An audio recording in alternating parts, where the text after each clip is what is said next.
Get a cup, get a cup, get a cup. Ooh.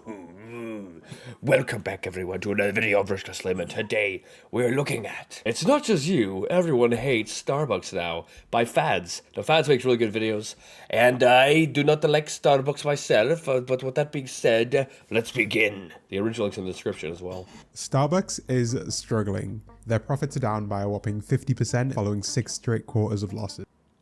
Whoa, that's crazy, 50%. And a declining image has left one of America's most recognizable brands in a bit of a bind. They just recently announced that they'd be closing a swathe of stores as well as laying off 900 corporate staff members. This is after laying off another 1,100 corporate staff just in February.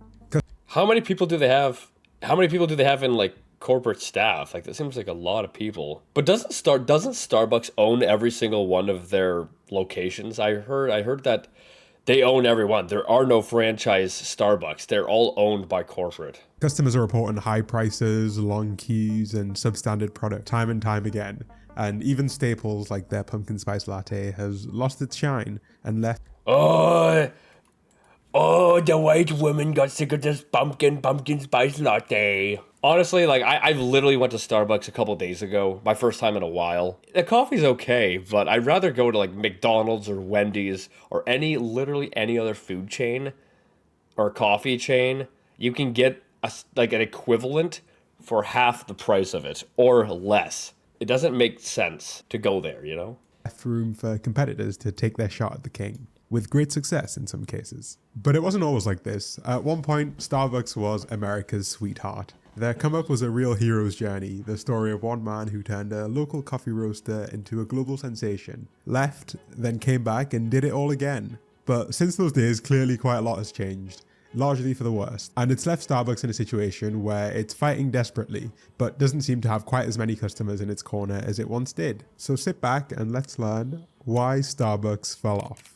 They're literally their prices, I think. There's no way that their coffee needs to be double to 2.5 times the price of their competitors. Specifically just their coffee. You know, if you go and you get just what was it, freaking like a Grand Caccolata, freaking maca, just regular coffee. Regular black coffee. It's 2.5 times the price of any other competitor. And there's no way that is actually justified besides from their profit margin, right? There's no way that it's actually worth that. So if they were to cut their margins of profit down to what like every other competitor is, they'd probably sell a lot more coffee. People tend to have quite strong opinions about coffee, especially about other people's coffee choices. Some people will look at you like you just admitted to drinking horse urine if you tell them that you like Starbucks, but others might need their double shot vanilla, hazelnut, methamphetamine, venti frappuccino literally every morning. But no matter which side of the aisle you end up landing on, it's pretty impossible to deny the impact that Starbucks has had on all of our lives. It began in 1971 when 3 partners, Jerry, Gordon, and Zev, opened a little store. Can I even show that? Like, their original logo actually had freaking, like... Their original logo they just showed there actually had, like, tits out. I can't show that. And that is an insane logo to have originally. You know, if I didn't know better, I'd probably go there thinking it was like a next level Hooters. In Seattle's Pike Place Market. They had no intention of actually making coffee. Instead, they sold like roasted coffee beans, teas, and spices. And they did fine, really. They became a staple of the local community, a place where you could go get your beans, come home, and then brew them for the family. But things changed in 1982 with the arrival of one man, and a name that you might want to remember, Howard Schultz. In 1982, Howard Schultz joined as head of marketing, and on one of his very first business trips, he visited Milan, Italy, and experienced something that would completely change his business back home: Italian coffee bars. Oh, I thought you were going to say you got, like, pickpocketed or something. So at this time, in the 80s, coffee culture in America largely revolved around drip coffee, served in a big mug or a styrofoam cup, often with free refills in like a diner or an office. You would drink coffee for the caffeine, not for fun. In Italy, on the other hand, the story was a little bit different. Over there, coffee was a social ritual. It was something that you would drink at a bar, with friends, and as a communal activity, as much as for the caffeine. It was something that would be woven into your day-to-day life and not necked down in order to get a jolt of energy. The drinks had standardized names, each of which was designed for a different type of gathering, and they were priced pretty fairly so that everyone could take part. And they were priced pretty fairly. I guess Starbucks missed that point. A long shot from the way it was done in America. And Schultz saw this idea, tried to bring it to America to create this real third place where people could grab a drink with their friends, hang out, and make coffee part of their social life instead of just fuel. But it was actually a controversial idea, so controversial in fact, that none of the original Starbucks bosses wanted to accept it. And so Schultz was forced to leave, start his own cafe chain, implement these ideas. Wait, what? He started his own chain, and then how did he get the name Starbucks? Because Starbucks was owned by the other company, right? Like, what? And did it to such great success that he ended up coming back and buying out Starbucks from its original owners just 4 years later. And this is where the Starbucks that you and I would recognize today actually began. Interesting. Starbucks became this place where everything was designed for familiarity and comfort. They chose round tables because they were less isolating and more inviting. They encouraged customers to take their time with their drinks, and every detail was carefully curated to make their cafes into community spots to great success. That's why they want you to play on your laptop all day at the cafe. So that's why, like, it's like stereotypical to see someone in there like writing their book at a Starbucks. They went from 6 stores in 1987 to 3,500 stores in the year 2000 when Schultz finally decided to step down as CEO. And when the 2008 recession finally hit and Starbucks was struggling once again, Howard Schultz came out of retirement like Pele or something to get them back to their roots of being this third place where anyone can hang out and is he still alive? Because it sounds like he needs to come back nowadays. Have an affordable, social, communal drink with a friend. He shut down all of the Starbucks in America for a day to retrain the baristas on how to improve their espresso quality. 1 day. He shut it down for one. I think you need more than 1 day to train everyone. They brought in new machines, and the company experimented with new menu items and leaned heavily into becoming an ethical community spot. And it seemed like it worked. A couple of years post-recession, they were profitable again. No one could really seem to beat them, and they were everywhere. But no good thing lasts forever, unfortunately. The pandemic set in motion the real shift for Starbucks. That's also true that, no good thing lasts forever. Like, if you look back at most of these big stores, if they don't adapt with the times, if they don't adapt with the times and change to meet the consumer where they are, they normally go under. Like what Toys R Us went under. There's a bunch of them that have not adapted and changed with the times to meet the needs of people and the customers nowadays, that they just collapse. So Starbucks might have been doing well, but if everyone else is selling coffee for half the price and the coffee's not bad, then it's like, can you expect them to do well forever? I don't think so. Starbucks, the concept of hanging out indoors with others, which Starbucks had built its entire model on, was immediately cancelled, right? Coffee culture went back almost overnight to being incredibly individual. And the big winners from this were the drive-through coffee shops like Dutch Bros and Seven Brew, which grew steadily throughout this period. Starbucks did try to ride the wave by pushing their apps and their collection-only stores, but they were already in too deep with the old model and stuck between. Yeah, it would be very hard to build a drive-through for Starbucks if it's not like an actual building, right? Most Starbucks seem to be located in like strip malls and stuff where you can't just like, I'm gonna break a window here and install a drive-through. Two worlds. Post-pandemic, almost 60% of coffee is actually ordered at drive-thrus in the US, and it's growing year on year. The pandemic was really this huge turning point for how people chose to spend their time, and sitting in a Starbucks was one of the first things to be cut from the budget. And despite the fact that their marketing materials would have you believe that they really want to be a community location where people can hang out, the reality is that Starbucks is a $90 billion corporation, and they've done all of the same things that you'd expect from any other company that size. Over the last decade, they've really aggressively cut costs. They've deprioritized the look and feel of their stores. Is this like a shipping container? Why does it look like a shipping container? Have they added in drive-thrus? Like, they need to be focusing on that. They need to be focusing on making their product cheaper, because their profit margins are probably so high for coffee. It probably, for the amount of sugar and crap that you're putting in there and the actual coffee, it maybe is like $1 worth of product, and then they're charging it for like $8 or $7, right? So that's a 700% or 800, 7 or 800% profit like margin on their product. That's insane. That's insane. You cut that in half, you're probably going to have a lot more people coming. And they focused on squeezing more profits out of their once extremely loyal clientele. Having a place where people buy one drink and then sit around for an hour is a really bad way to make money every quarter. And so they started making more and more stores have less and less seating. Their staffing priorities focused more on meeting drive-through demand at the expense of in-store customers. Well, I think they should be focusing on drive-through, right? Because if that is where the customer's going, as he said, the research shows that people are using drive-through more. It makes sense to focus on that because people are just used to that, and that's what they're going to be expecting. Because they generate more dollars per hour, and they jacked up the prices to the absolute maximum that they felt that they could get away with. I think that's where they messed up. But you can only squeeze people so far before they break. Since the pandemic, inflation has been pretty intense, and it seriously hit the food and drinks world. But also by the time the pandemic had rolled around, the coffee business was already bigger than ever, and there were more and more options for everyone at any price point.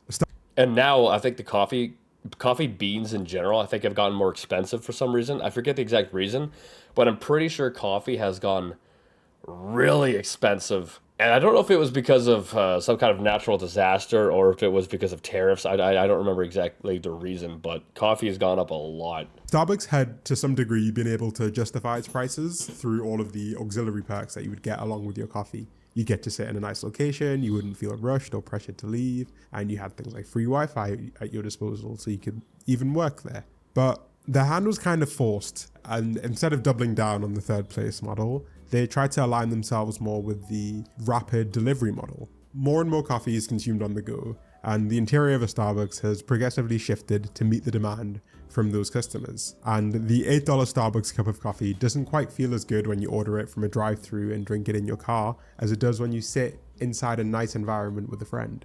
I think that also makes sense too, right?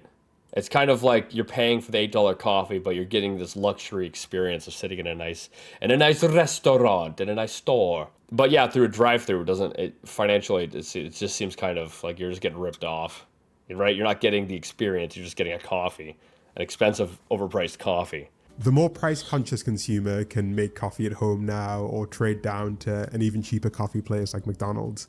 Yeah, their coffees are friggin' so cheap, and they taste pretty good too. While the more affluent clientele has access to a bunch of like artisanal spots, to specialty coffee, and to independent businesses that have way more insight and time to discuss the details and intricacies of their products. Independent cafes are now so much more trendy and are seen as a more socially acceptable choice. I think I've only ever been to one in my life. Like independent random like coffee shop. I think I've only ever been to one in my life. Normally I just stick to like the big chains. I don't have a long beard and I don't wear fedora. While Starbucks is better known for employee union busting, boycotts, and being overall bad value for money. I think Starbucks held on to this idea that they were a real third place when they haven't really been that for years. At their core, they're a fast food dessert shop that people go to for convenience and consistency. It's more like McDonald's than it is a local community diner. When you say it's more like McDonald's, is that because they keep raising their prices every year? But McDonald's at least has the Big Mac. For Starbucks, far too much of their menu was replaceable, and their niche, unique offerings clearly haven't been enough to keep people hooked, especially not the prices that they're trying to sell them at. And their CEO has recognized this today. They've vowed to minimize price hikes going forward and focus. You don't need to minimize price hikes. You need to lower prices. Their profit margins are probably so high compared to other restaurants. Like McDonald's has pretty high profit margins. If it costs you 25 cents to make a coffee and you're selling it for $4, $5, like that's a 500% profit margin on that, right? That's crazy high. Because if every other coffee place can sell it for half the price, then they don't have an excuse. They don't have an excuse. It's purely just greed. Focus their new strategy on bringing back the cozy interiors. But I think it might be too little, too late. Because while Starbucks has been doing layoff after layoff, closing stores and forcing AI into the stores that are still around, the competition has been innovating, listening to customers, and actually just like giving people what they're screaming out for. And this might not actually be that obvious if you live in the US, where you can still find Starbucks that are 200 meters away from each other, but it's a lot more obvious in other parts of the world, especially in China, where the store. I didn't even know they had them over there. Story of Starbucks looks a lot more dire. When you think of coffee culture, China might not be the first country that jumps to mind, but maybe Not at all. Maybe, what, tea culture, maybe? Well, that's Britain. it should. China has taken some 800 million people out of poverty since the 80s, and in the process, they've created this whole new consumer class. This group of people who are looking for nice little treats to spend their money on. And Starbucks has been, for a while, desperate to fill that role. They opened their first Chinese branch in 1999 and used their first mover advantage to completely take over. At their peak, they had over 40% of the coffee market. Wow. Yo, that's crazy. I wonder what, compared to other countries, what market share did they have? Because 40% is pretty wild. Like in America, was it 40% too? Or is it maybe higher or lower?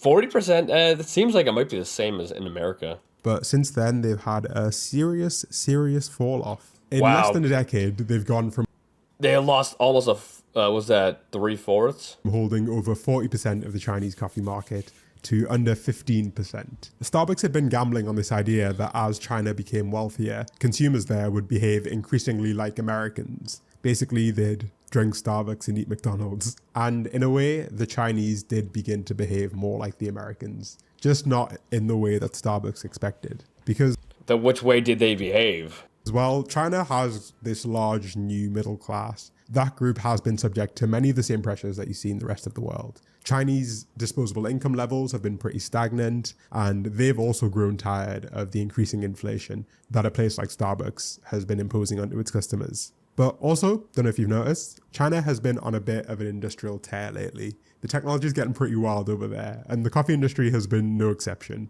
The main competitor in China, Luckin, has capitalized on the dissatisfaction by offering cheap, really customizable drinks. They focus on mobile-only orders and emphasize speed and convenience at like half of the price of a Starbucks. Fair enough. Fair enough. That's what I'm saying. Starbucks needs to lower their prices. If they can't operate in a fair ecosystem marketplace, then it's fine if they go under, I'd say. If you are too stupid enough to be like, okay, let's lower our margins.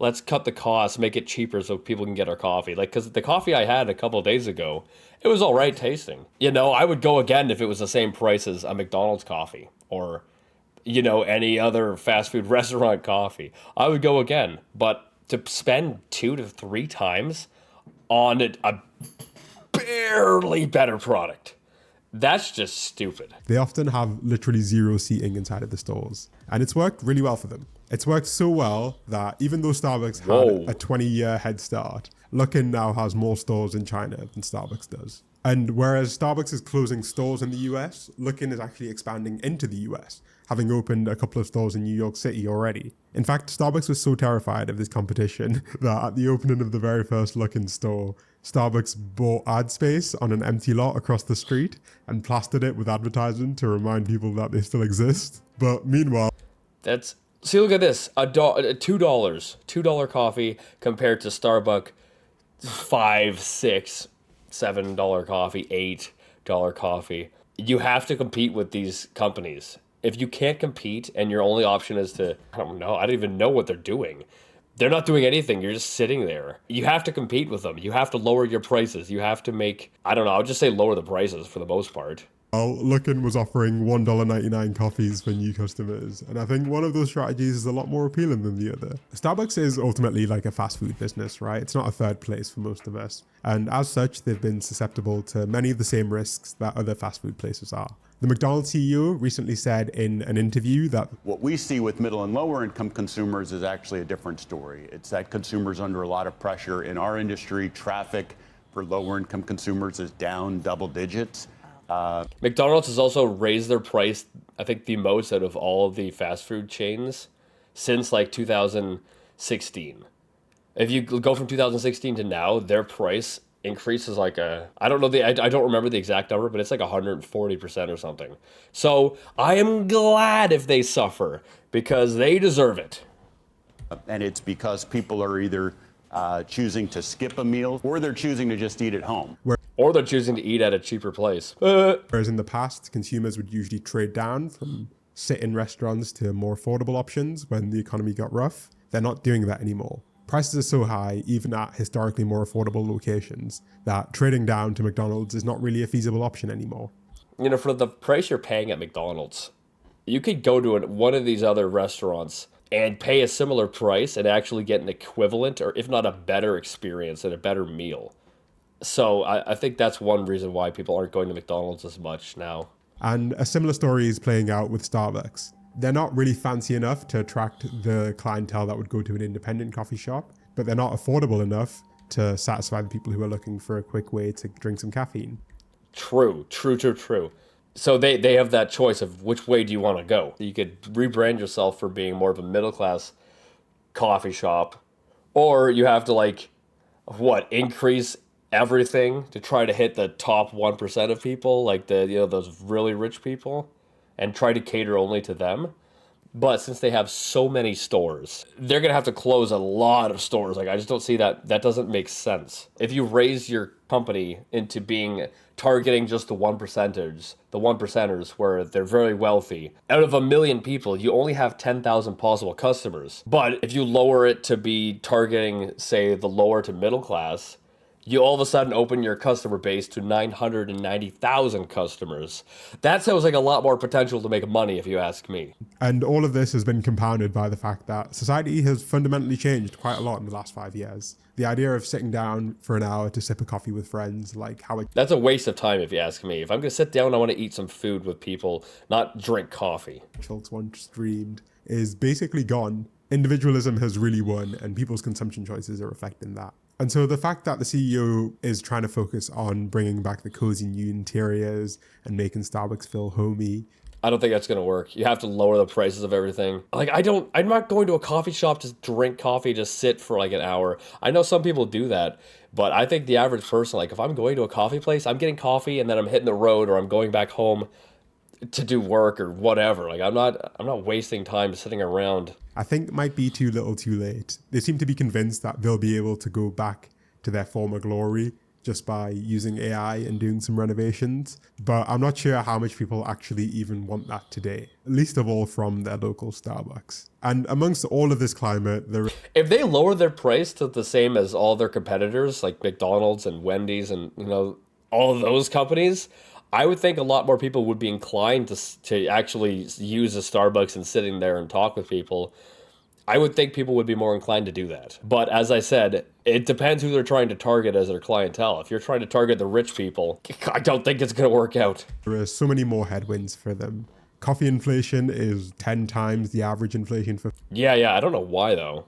food, thanks to tariffs and really bad harvests. And Bad harvest. I think they only can grow coffee beans in certain parts of the world, which are very, not niche, but it's a very select area of the world where you can actually grow coffee beans. So if they get bad harvests, that's going to screw over a lot of people because the demand for coffee is so high. customers have more high quality alternatives than ever before. But I guess we'll see. For now, I'm going to stick to my little mocha pot and occasional outing to a nicer cafe. And I don't think there's much of a future for Starbucks in my life outside of airports and train stations. But let me know what you think. Yeah, I don't really go there often. I'd rather go to any other coffee chain or a fast food chain that sells coffee because I can get a pretty similar product for a lot cheaper. But that's me. Anyway, hope you guys like this. Let me know what you think. If you're new, subscribe. Go subscribe to Fads as well. And with that being said, I'll see you guys next time. Also, I really like this video. I think I rated it out of a 10. I don't know, probably like a 7.8.